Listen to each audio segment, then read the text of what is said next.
Alô, meu irmão, minha irmã, seja muito bem-vindo a essa aula do Lumen Christi, onde nós vamos continuar a tratar sobre a oração do Credo, a segunda oração mais importante do cristão católico, que só perde para a oração do Pai Nosso, que a gente vai ver em seguida. Nós hoje vamos terminar o módulo onde nós declaramos a nossa fé no Filho unigênito de Deus, Jesus Cristo. Nós vimos a primeira parte do credo em Jesus Cristo. Vamos continuar hoje e chegar na pessoa do Espírito Santo e nas outras questões de fé que nós proclamamos dentro do nosso credo. Mas para isso, vamos em primeiro lugar nos colocar na presença de Deus, pedir ao Senhor que venha preparar não apenas os nossos ouvidos, mas principalmente o nosso coração para tudo aquilo que Ele quer nos falar na tarde de hoje. Que Ele possa nos ajudar a ser como Maria, que guarda profundamente no coração tudo aquilo que a gente aprende de Deus. Que nada seja dito aqui que não seja da vontade do Senhor nos falar, mas aquilo que Ele nos disser, que Ele possa gravar nos nossos corações e nos ajudar a transformar em fonte de vida para todos nós. Que o Senhor também receba todas as nossas preocupações, as nossas enfermidades, as pessoas por quem a gente se comprometeu a rezar. De uma forma muito especial, colocamos a Ana Bastilon, o pequeno Rafael, o pequeno Valentim, a Dona Edith e o seu Carlos, o seu Manuel e a netinha dele, a Mariane, a Dona Risete, e todos aqueles que se recomendaram às nossas orações, o filho do Zé Carlos também. Que o Senhor possa tomar conta de todos eles, para que nós possamos ter a nossa atenção livre, para estar completamente focada no Senhor nosso Deus. Amém. Vamos então compartilhar a tela para a gente poder continuar a nossa oração do Credo. Estamos vendo então a parte do Credo em Deus Filho, Filho unigênito de Deus. Nós vimos que no Credo Niceno-Constantinopolitano, nós cremos em Jesus Cristo, Filho unigênico de Deus, que foi gerado e não criado, que tem a mesma substância do Pai.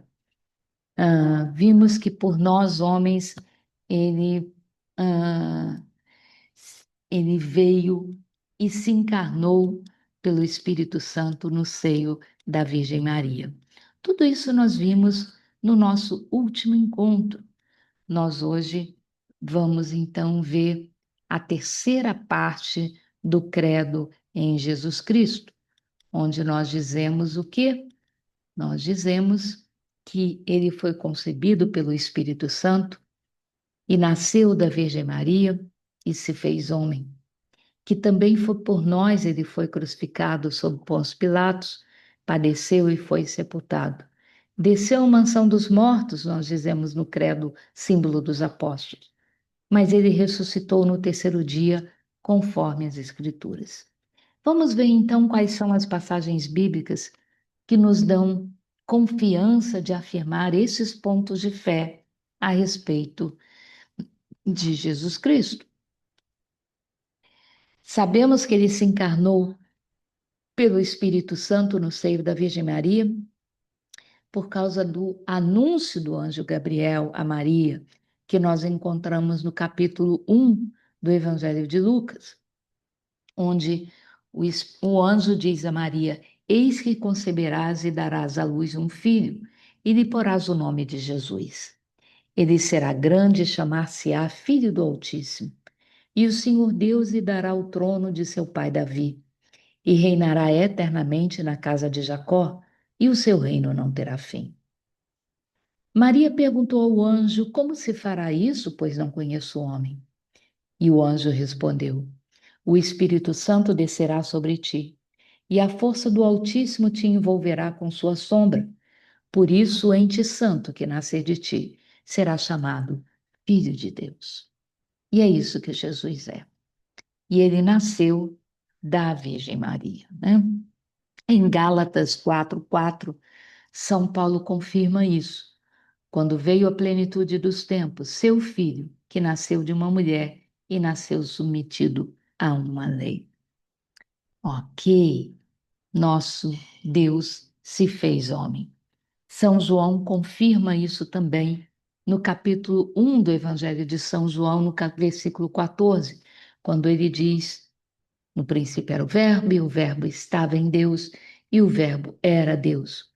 Por ele todas as coisas foram feitas, e sem ele nada foi feito. E quando chega no versículo 14, São João diz: e o Verbo se fez carne e habitou no meio de nós. Ele se fez homem, assumindo todas as limitações da humanidade. Jesus não esteve aqui disfarçado de homem. Ele se despiu da sua divindade. Ele deixou de ser Deus? Não. Ele passou a ter duas naturezas, uma natureza divina e uma natureza humana. O que São Paulo diz na carta aos Filipenses é que ele não se prevaleceu da sua condição divina, ou seja, em nenhum momento Jesus, no meio de nós, usou o fato de ser Deus. Mas aí nós dissemos, como isso é possível? Porque Jesus, no meio de nós, ele fez muitos milagres. E o homem não pode fazer milagre, só Deus pode fazer milagre. Como então ele não usou o seu poder divino? Não, ele não usou. Porque, na verdade, Jesus foi só o catalisador do milagre. Quem operacionalizou os milagres foi o Espírito Santo. Por isso, Jesus, homem, se fez batizar por João Batista. Deus não precisava do batismo, mas o homem sim, para que a infusão do Espírito Santo, que é o autor de toda graça, como diz Hebreus 10, 29, pudesse pousar sobre ele. E é o Espírito Santo que operacionalizou os milagres que foram feitos por Jesus. Porque se Jesus tivesse usado a sua condição divina em algum momento no meio de nós, ele teria deixado de ser modelo de vida para todos nós. Nós não podemos imitar Deus, mas nós podemos imitar o homem que sabe ser fiel a Deus. Então, Jesus precisava do Espírito Santo atuando no meio deles. E eu te digo, meu irmão, minha irmã, é o mesmo Espírito Santo que você recebeu no batismo. E por isso, em João 14, 12, Jesus chega a dizer: aquele que crê em mim fará as obras que eu faço e ainda maiores, porque eu irei ao Pai e ele enviará o Espírito Santo. Então, ele nasceu da Virgem Maria, foi concebido pelo Espírito Santo. Mas diz aqui que ele também padeceu sob Pôncio Pilatos, foi crucificado, morto e sepultado. Vocês não acham interessante que o único nome próprio citado no credo é exatamente o nome de Pilatos? Além do de Jesus, é claro. Mas por que não Pedro? Por que não o de Maria? Bom, Maria é reverenciada ali, né? Mas por que Pilatos? Por uma razão muito simples, meu irmão, minha irmã. Pôncio Pilatos foi o governador romano da Judéia. Ele é apontado na história da humanidade. Quando se identifica quem foi o algoz de Jesus, estamos colocando Jesus na história. Estamos dizendo, Jesus não foi uma fábula inventada por alguém.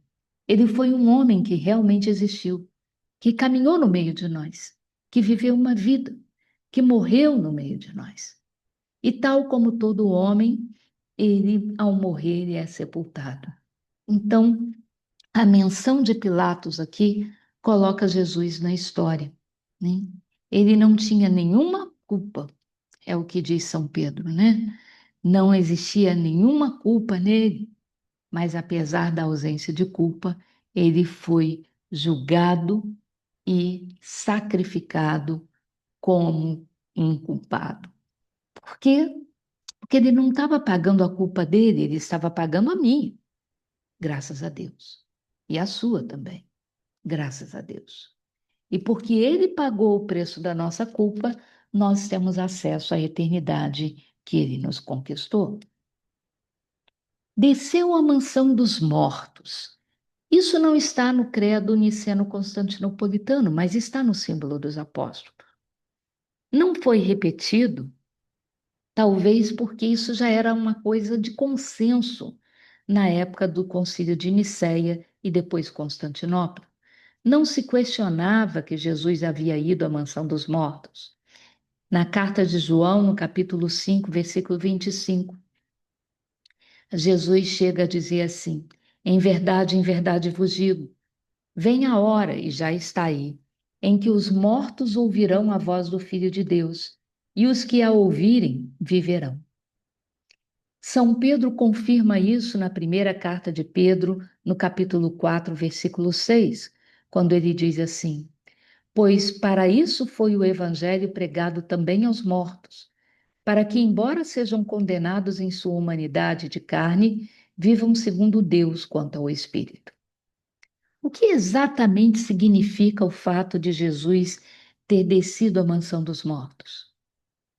Meus irmãos, nós muitas vezes achamos que aqueles que viveram na época de Jesus foram privilegiados, porque seus olhos viram e os seus ouvidos ouviram a voz de Deus anunciando o Evangelho em pessoa.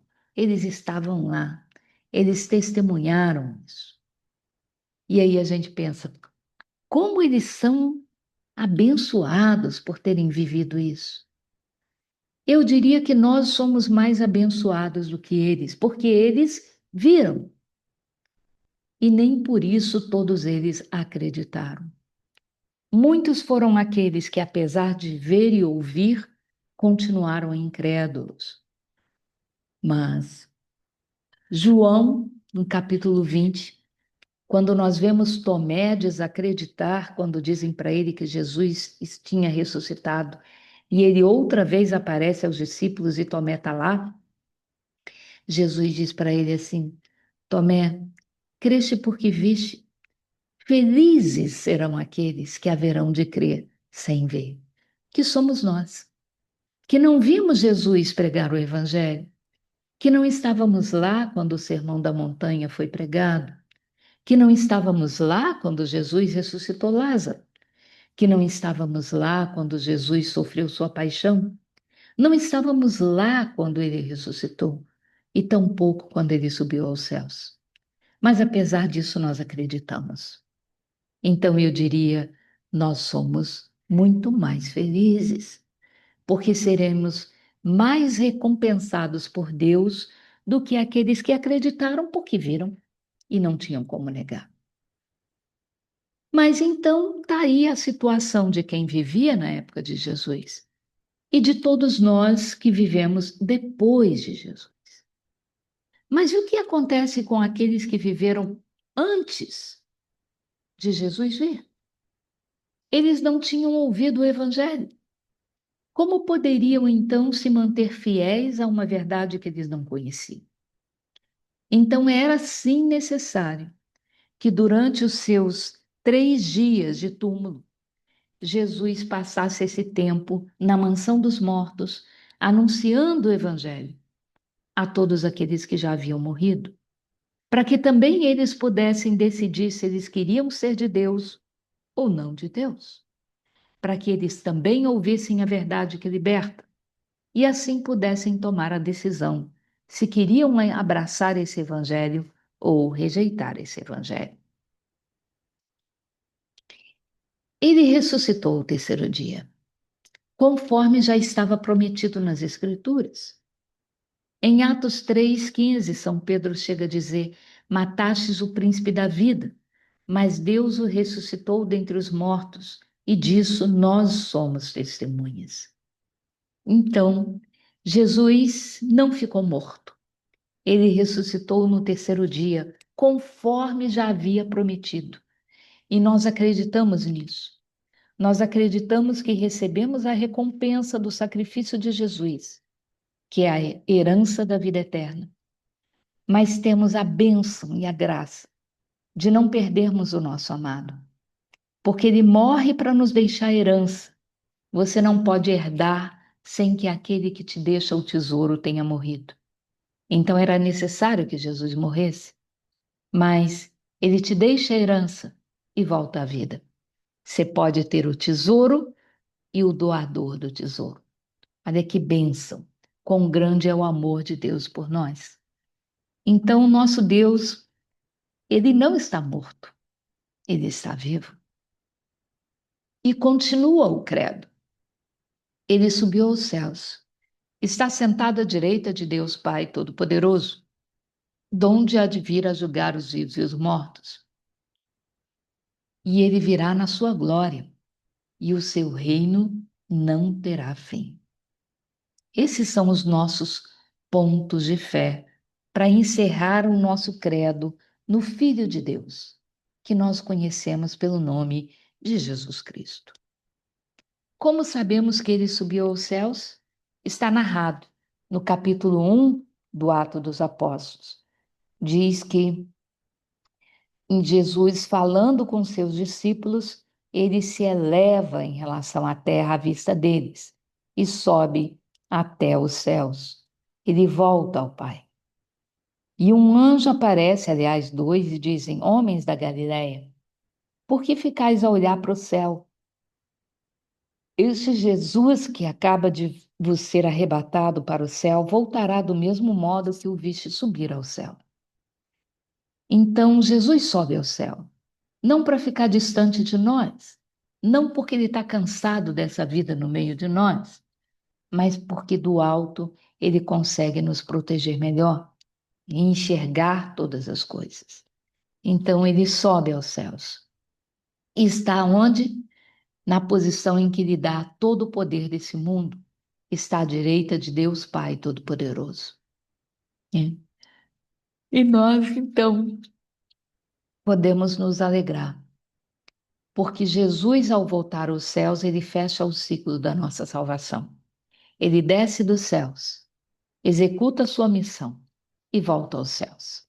Tal como diz Isaías 55, tal como a chuva que desce do céu e não volta ao céu sem ter aqui cumprido a sua missão de irrigar a terra e propiciar a colheita, também assim, meu irmão, minha irmã, o Filho de Deus não retorna ao céu sem ter aqui feito a sua missão.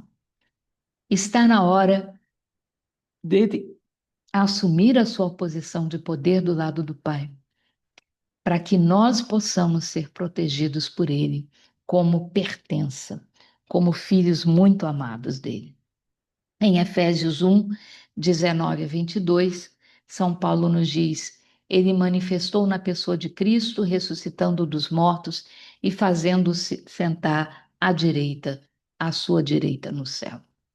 É onde está o nosso Deus, à direita do Pai, o lugar de honra, o lugar de prestígio, e Ele está lá, esperando por cada um de nós. Mas Ele não vai ficar lá. Ele de novo há de vir em sua glória para julgar os vivos e os mortos. Quando será isso?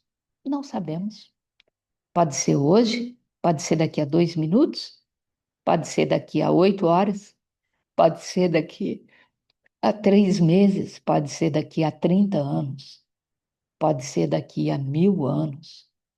Não sabemos quando será, mas sabemos que Jesus virá. E Jesus virá para julgar todos os povos, os vivos e os mortos. Todos nós seremos julgados, o que deve ser motivo de alegria para nós, porque o julgamento do nosso Deus é justo, porque ele é um justo juiz. E o seu reino não terá fim, né? O mundo passa, as palavras passam, a história da humanidade passa, mas a palavra de Deus não passa. O reino de Deus não passará. Você pode confiar em Deus, porque ele vai cuidar de você.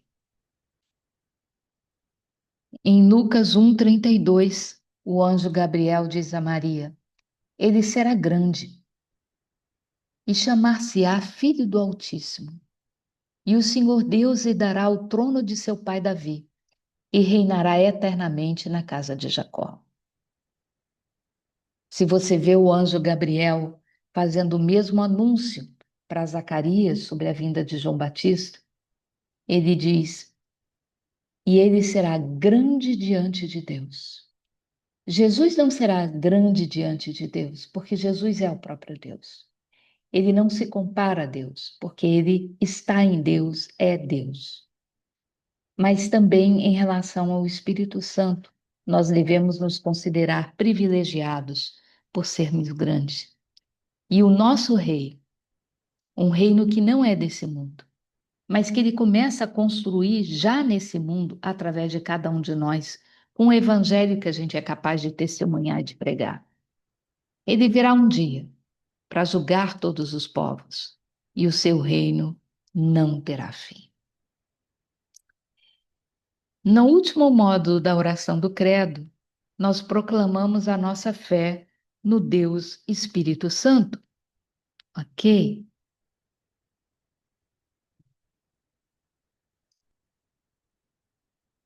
E o que falamos sobre o Espírito Santo?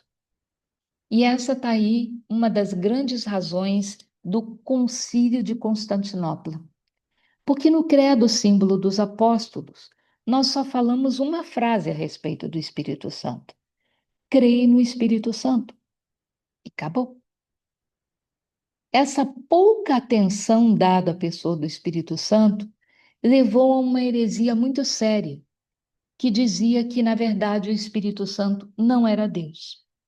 Então, no Concílio de Constantinopla, a igreja se reúne para que os santos padres da igreja possam estar testemunhando e jejuando para voltarem, na verdade, quem é o Deus Espírito Santo. Bom, nós sabemos das afirmações que estão inseridas no credo niceno-constantinopolitano que nós rezamos.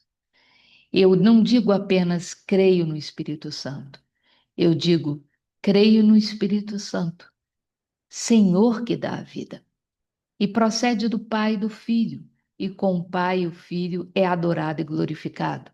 Ele que falou pelos profetas. Não é muito mais, mas significa muita coisa essas frases sobre o Espírito Santo. Então, creio no Espírito Santo, Senhor que dá a vida.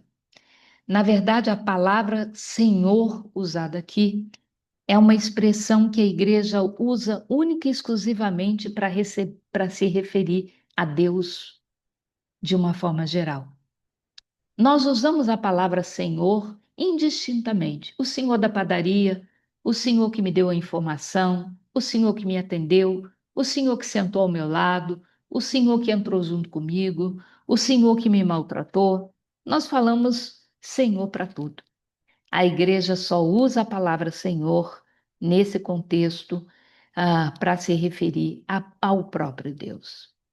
Então, toda vez que a gente reza o símbolo niceno-constantinopolitano, nós estamos afirmando a divindade do Espírito Santo, porque só o Senhor, Deus, é chamado de Senhor, tal como está na fórmula do Credo. E o que mais o Espírito Santo, o Senhor das nossas vidas, nos fala através da oração do Credo? Bom,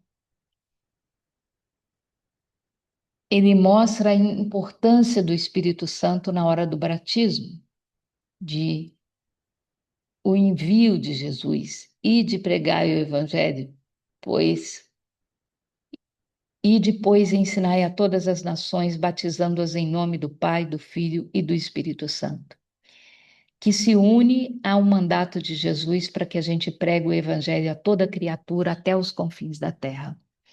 Quem nos capacita para cumprir essa missão, para pregar esse Evangelho, é o Espírito Santo. Mas nós não dizemos apenas que Ele é Senhor, nós dizemos que Ele é Senhor que dá a vida. Só Deus pode dar a vida. Então, quando dizemos essa expressão Senhor que dá a vida, em latim, Dominus vivificantem, a igreja está nos ensinando a proclamar que o Espírito Santo é Deus. Tão Deus quanto Deus Pai, tão Deus quanto Deus Filho, porque só Deus pode dar a vida. Em João 6,36, nós temos: o Espírito é que vivifica, a carne para nada serve. As palavras que vos tenho dito são espírito e vida. Escuta, meu irmão, essas são as palavras de Jesus para você. Deixe elas se transformarem em vida na sua vida. E o que mais dizemos a respeito do Espírito Santo? Dizemos que ele procede do Pai e do Filho. Então ele não é criado como os anjos foram, como nós homens foram, como todo o resto da criação foi. Ele procede do Pai e do Filho, né? Como sabemos disso? Jesus coloca o Espírito Santo no mesmo nível que ele, o Pai. Se eu não for, o Paráclito não virá a vós, mas se eu for, vou-lo enviarei. Ou seja, Jesus está dizendo, em outras palavras, que é mais importante para nós termos o Espírito Santo no nosso dia a dia do que termos a Ele, Jesus, pessoalmente vivendo aqui no meio de nós. Quando vier o Paráclito, o Espírito da Verdade, ensinar-vos-á toda a verdade, porque não falará por si mesmo, mas dirá o que ouvi e anunciar-vos-á as coisas que virão. E como sabemos que ele é tão Deus quanto o Pai e o Filho? Porque ele é adorado e glorificado. Só Deus é adorado. Nós não podemos, nós usamos o termo adorar. Eu adoro isso. Adoro o pudim de leite condensado. Adoro você, dizemos para alguém. Mas, na verdade, para a igreja, a palavra adorar é uma palavra extremamente forte, que, se a gente levar ao pé da letra, só deveríamos usar para nos referirmos a Deus, porque só Ele é digno de ser adorado. Por quê? Porque você adora a um Deus, não a uma pessoa ou a um objeto, ou mesmo a uma comida muito gostosa, né? Mas além de adorado, ele é glorificado, ele é exaltado. O poder e a majestade dele é reconhecida por nós homens. Só Deus é digno de receber a glória. Então, por isso, a igreja se sente à vontade para nos afirmar que o Espírito Santo é tão Deus quanto Deus Pai, tão Deus quanto Deus Filho, né? Todo homem que tiver falado contra o Filho do Homem será perdoado de Jesus. Se, porém, ele falar contra o Espírito Santo, não alcançará perdão nem nesse século, nem no vindouro. Veja como é grave você pecar contra o Espírito Santo. E o que é pecar contra o Espírito Santo? Fica claro se você olha a passagem inteira no Evangelho de São Mateus, no capítulo 12. Jesus tinha acabado de expulsar demônios. E os fariseus falam: quem é esse que até os demônios obedecem? Ele tem que ser um demônio. E Jesus então diz: se Satanás está expulsando demônios, ele está agindo contra o próprio reino dele. Então, o que é o pecado contra o Espírito Santo que Jesus complementa com essa frase? É você atribuir ao inimigo de Deus a obra que Deus faz na sua vida. Não existe como você fazer isso, porque os propósitos são muito diferentes. O propósito do demônio é te derrubar, o propósito de Deus é te exaltar. O propósito do demônio é te trair, o propósito de Deus é te proteger e te salvar. O demônio exala ódio, rancor, mesquinharia, inveja, mentira. Deus exala amor, misericórdia, paciência, tolerância, verdade. Não confunda nunca os dois. Não ouse dizer que aquele que morreu por você para te fazer feliz é capaz de te fazer infeliz, ou de esperar ou de tramar para a sua infelicidade ou para a sua derrota. Isso é o pecado contra o Espírito Santo. E finalmente, sobre o Espírito Santo, nós dizemos que ele falou pelos profetas. Ele falou pelos profetas no Antigo Testamento inteiro. Ele falou pelos santos e pelos profetas e pelos apóstolos e pelos discípulos depois de Pentecostes. E hoje ele quer falar, meu irmão, minha irmã, através da sua boca, do seu lábio, da sua vida, do seu testemunho. Nós somos templo onde habita o Espírito Santo. O que Deus espera é que nós sejamos tão transparentes que a gente traz Deus em nós, que quando as pessoas olharem para nós possam ver a Deus. Quando as pessoas escutarem a nossa voz, possam escutar a Deus. Quando as pessoas estiverem perto de nós, que elas possam se sentir amparadas e amadas por Deus.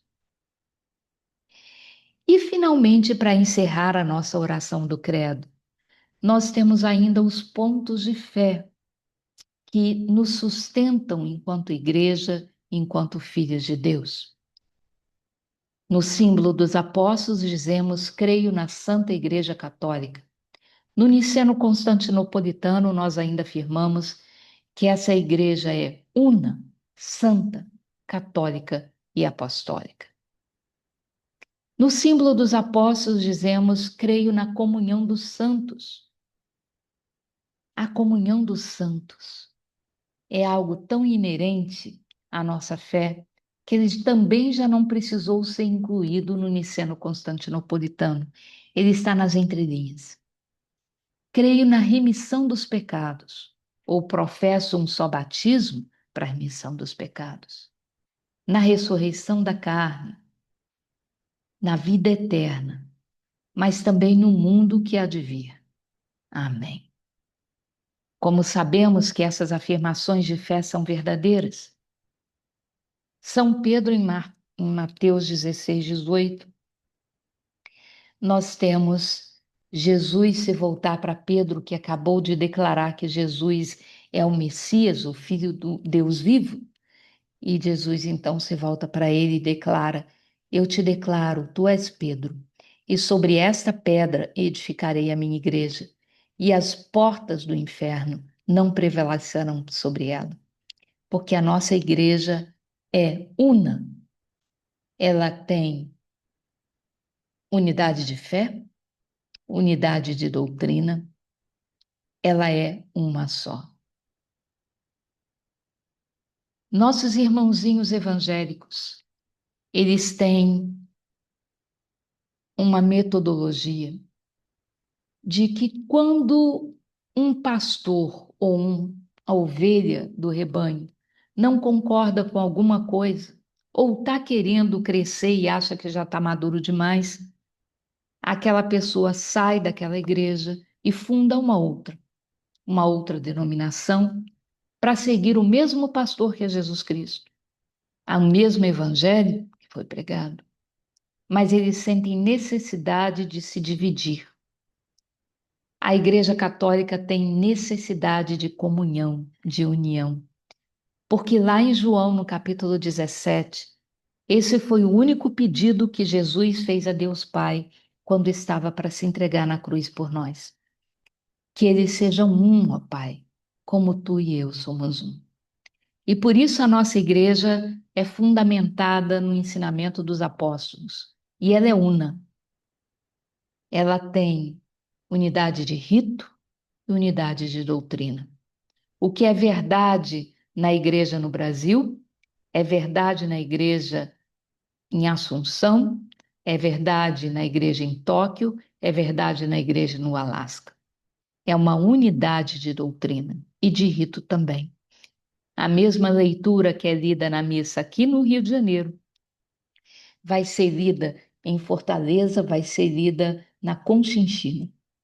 Por quê? Porque mesmo o alimento de vida, que é a palavra de Deus, é distribuído aos filhos de Deus, independente de onde eles estejam, de qual seja a sua nacionalidade ou que momento eles estejam vivendo.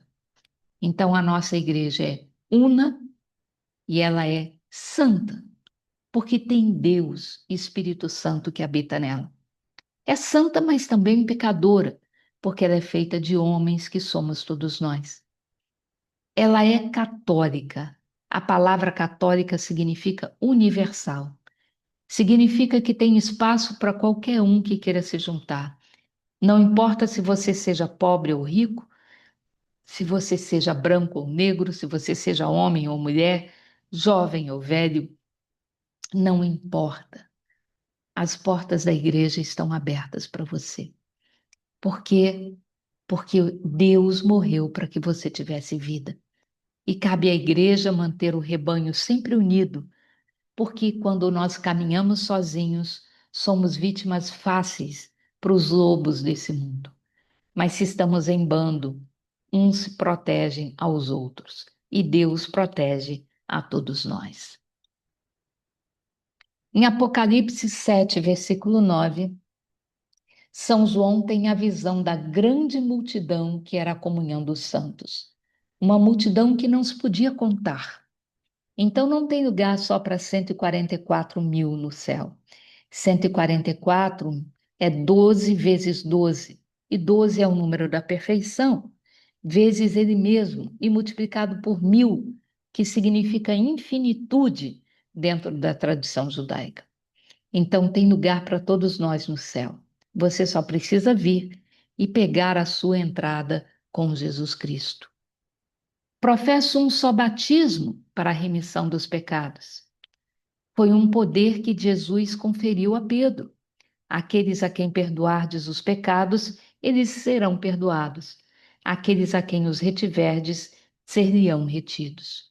E é por isso que nós confessamos o nosso pecado, para que a autoridade que foi dada a Pedro e transmitida sucessivamente ao longo dos séculos para os bispos e dos bispos para os presbíteros e diáconos, nós temos em Jesus Cristo a origem de toda a graça.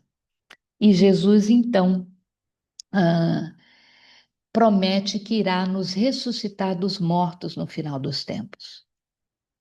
Nós morreremos fisicamente, mas não ficaremos mortos. E estaremos juntos, toda a multidão dos servos, de todos aqueles que aceitaram o sacrifício de Jesus.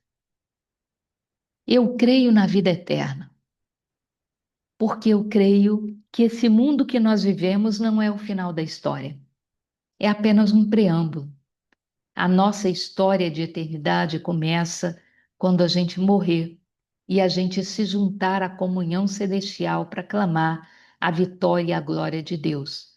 Até que chegue um dia em que o próprio Jesus venha para restaurar esse universo, para restaurar o seu reino que não tem fim. Esses são os motivos de fé, meu irmão e minha irmã, que nós declaramos de pé, em sinal de prontidão, em sinal de fidelidade, de juramento. Toda vez que rezamos ao credo, estamos nos comprometendo com Deus, conosco mesmo, mas principalmente com a igreja como um todo. Então, que você possa rezar essa oração, não apenas de pé, mas de alma aberta, para que o Senhor possa efetivamente concretizar na sua vida aquilo que é proclamado nas afirmações dessa oração. Fique com Deus, Deus te abençoe. Nos vemos ainda virtualmente na próxima semana. Um beijo.